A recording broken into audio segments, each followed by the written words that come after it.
Hello everyone, welcome back to our channel. कसे आहात तुम्ही? तर जसं तुम्हाला माहिती आहे आम्ही काश्मीर टूरला आहोत. तर आज 3rd डे आहे आमचा आणि आज आम्ही चाललो आहे गुलमर्ग, जिथे गंडोला राईड असते. तर त्याची तिकीट्स आम्ही आधीच ऑनलाईन काढून ठेवली होती, ऑफलाईन नाही भेटत. तुम्ही पण जर इथे येणार असाल तर तुम्ही गुगलवर सर्च करू शकता, त्याचे पर्टिक्युलर डेट्स असतात आणि लगेचच विदिन हाफ एन आवर त्यांची जवळपास 1000 तिकीट असते. तर जवळपास अर्ध्या तासातच सगळे नील होऊन जातात. तर खूप लक्ष देऊन तुम्हाला हे गंडोला राईडची तिकीट्स काढावी लागते. तर ही आम्ही आधीच काढून ठेवलेली होती. तर फायनली आज आम्ही चाललो आहे गुलमर्गला, जे मी ह्या ट्रिपमध्ये ह्या डेस्टिनेशनची खूपच वाट बघत होती. सो फायनली आज आम्ही चाललो आहे. तर चला बघूयात आपण व्ह्यूज काय आहे आणि कसं आहे. तर चला एक्सप्लोअर करू आज आपण गुलमर्ग. Let's go. आज आमचं चक्क लवकर आवरून झालं आहे आणि बघा वाट बघत बसलेत गाडीची. बाहेरच येऊन थांबलं कारण आम्ही जो स्लॉट घेतला होता, फर्स्ट स्लॉट, त्यात वेगवेगळे स्लॉट्स असतात, 9 ते 11, 11 ते 1, 1:30 ते 3:30 असं. तर आम्ही फर्स्ट स्लॉट घेतला आहे, 9 ते 11चा स्लॉट आहे. तर आम्ही आता निघालो आहे 8 वाजता आणि ड्रायव्हर येणार आहे आता, अजून आले नाही आहेत ड्रायव्हर. तर आम्ही सगळेच वाट बघतोय कधी येणार आहे ड्रायव्हर.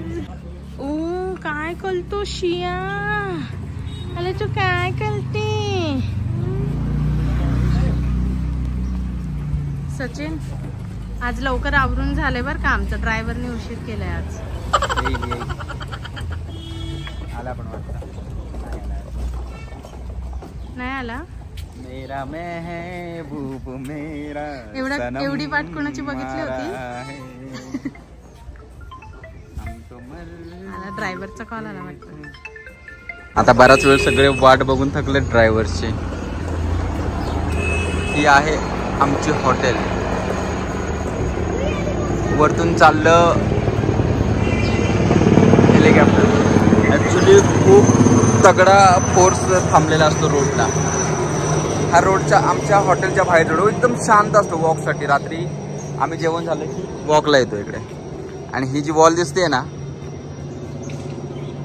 CRPFची वॉल आहे आतमध्ये, मिलिटरीची. आतमध्ये खूप मोठा एरिया आहे. सो हे आम्ही पार्सल घेतले होते पोहे. हॉटेलमध्ये आम्ही थांबलो नाही नाश्ता करायला, काय तर लवकर निघायचं होतं, आमचा फर्स्ट स्लॉट होता म्हणून. सो आम्ही नाश्ता पॅक करून घेतला आणि गाडीमध्ये आम्ही नाश्ता करत होतो.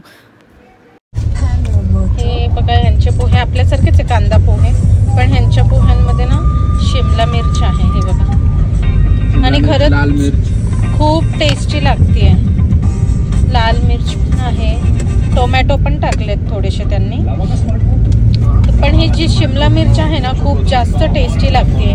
मी पण पुण्याला गेल्यावर हे नक्की ट्राय करणार आहे. तुम्ही पण ट्राय करून बघा एकदा शिमला मिरच टाकून, खूप जास्त छान लागते. सो ही एक मोठी गेट होती, gateway to Gulmarg. And yes, finally we are going to Gulmarg. ही माझी एक ड्रीम प्लेस होती काश्मीरमधली, की मी गुलमर्गला गंडोला राईड करून फेज 2ला जाऊ, कारण तिथे खूप सारं स्नो असतं. And I don't know phase 1ला किती भेटते. आणि on the way to Gulmarg सगळीकडे आम्हाला हे असेच डोंगर दिसत होते, बर्फाने झाकलेले. दाखवते कसं हरवलं.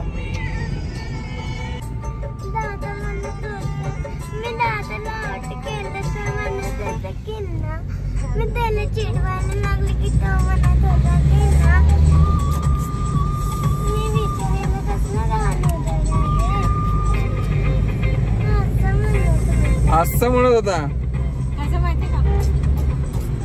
असं म्हणत होता. फटके दादाला आता. दादा आता तुला खूप फटके भेटणार आहेत. चेन वाली गाड़ी है, इसे लेके जाना पड़ता है विंटर में. हाँ. तर ड्रायव्हर म्हणत होता की जेव्हा आपण विंटरमध्ये फिरायला येतो, जेव्हा खूप जास्त स्नोफॉल असतो, तेव्हा आपली अशी गाडी पुढे जात नाहीत. व्हील्स, आपल्या गाड्यांना जे व्हील्स असतात त्या व्हील्सला चेन लावावी लागते आणि मगच ती गाडी पुढे जाते. तर हेच ते ठिकाण आहे. आणि इथूनच तुम्हाला गमबूट्स किंवा अजून काही घ्यायचं असेल तर इथूनच घेऊन पुढे जावं लागेल. अरे वा, पिंक पिंक छान घेतली पिंक.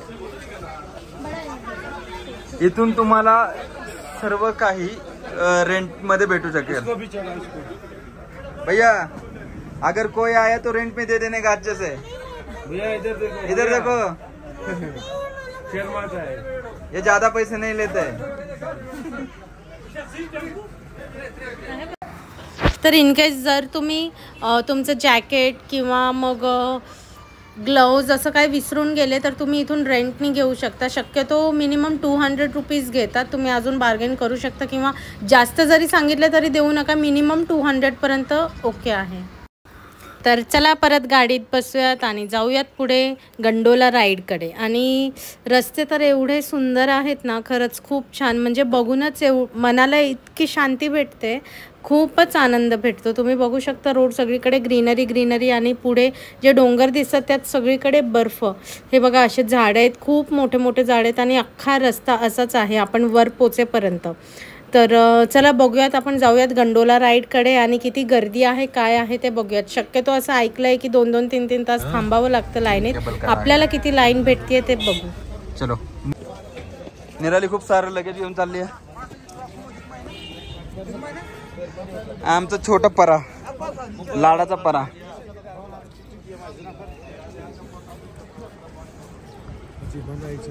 नाही फायनली निराली गंडोला आली, मला गंडवलं आणि ही गंडोला आली। हाँ कोई दिक्कत। सो आम्ही इथे एंटर केलं आणि एवढीशी गर्दी आहे, जास्त गर्दी नव्हती, लाईन होती ती सुद्धा मूव्हिंग। कुठे चाललीस? काश्मीरलाच चालली ती अजून। तू कुठे चाललास साईश? कुठे चाललास तू? गंडोला। तू कुठे चाललीस? तू कुठे चालली? गंडो। मी आता वेट करतोय त्या गंडोला राईडचा। गर्दी कमी आहे निराली आज, खूप कमी। हो बाहेरून लोक अजून येत आहेत निराली।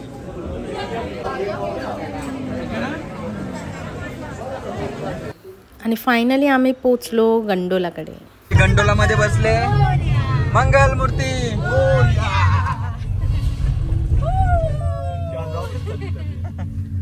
हो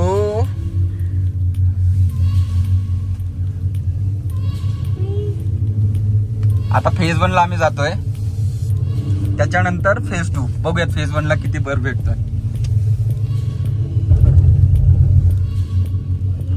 आणि बऱ्यापैकी आपल्याला इथे महाराष्ट्रातील लोक भेटतात, हे पण आमच्यावरून महाराष्ट्रातील मुंबईचे। मुंबई अंधेरी।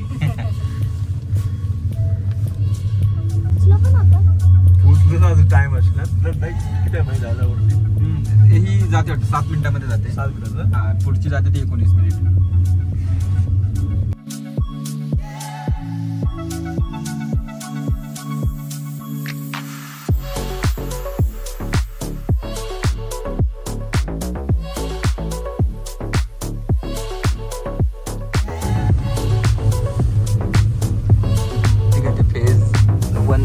स्टेशन आलं।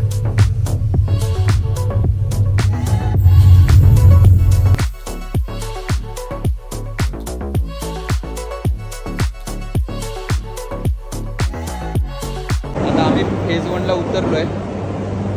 फेज 1 वरून आम्ही पुढे जातोय बर्फामध्ये। निराली आली फेज 1 ला।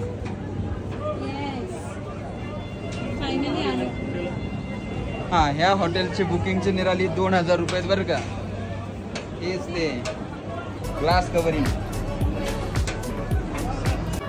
तर हे आहे फेज 1। सो आम्हाला जसं बर्फ हवा होता तसा फेज 1 ला आम्हाला भेटलं नाही। लांब असं होतं थोडंसं बर्फ, जिथे हे लोक घेऊन जायचे आणि राईड्स ज्यांना करायचे, तुम्ही बघू शकता 2 गाड्या येत आहेत, तर हे लोक तिथे पलीकडे घेऊन जायचे आणि तिथे राईड्स होते। जर तुम्हाला करायचे आहेत तर तुम्ही करू शकता, पण आम्ही सोनमर्गला ऑलरेडी राईड्स केले होते, सो आम्हाला इकडे करायचं नव्हतं, आम्हाला भरपूर स्नो हवं होतं।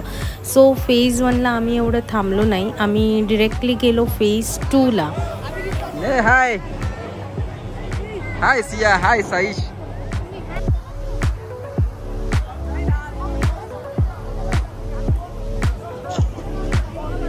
मात्र नक्की आहे की श्रीनगर चारही बाजूंनी बर्फाने वेढलेलं आहे. हा 360 डिग्रीचा व्ह्यू आहे. आणि आम्ही आलोय